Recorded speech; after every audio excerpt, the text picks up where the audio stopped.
নিরামিষ রান্না সয়াবিনের তরকারি হবে। সয়াবিন আলুটা আগে থেকে সিদ্ধ করে নিয়েছি, বাটা মশলাটাও তৈরি করে নিয়েছি। এবার চলে এসেছি রান্নাঘরে।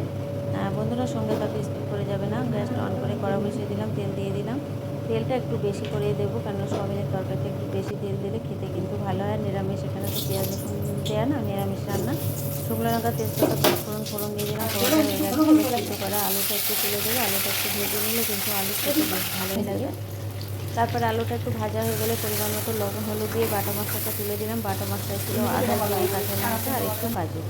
এবার একটু পরিমাণ মতো মিষ্টি দিয়ে বেশ ভালো করে কষিয়ে নেবো। তেল ছেড়ে দিয়েছে। এবার কিন্তু এখানে সিদ্ধ করা সয়াবিনটা অ্যাড করবো।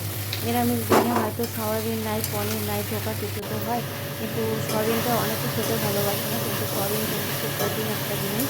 আর দ্বিতীয় কথা, যাদের চুল উঠে যায় বা চুল পড়ে যায় তাদের জন্য কিন্তু খুব ভালো জিনিস।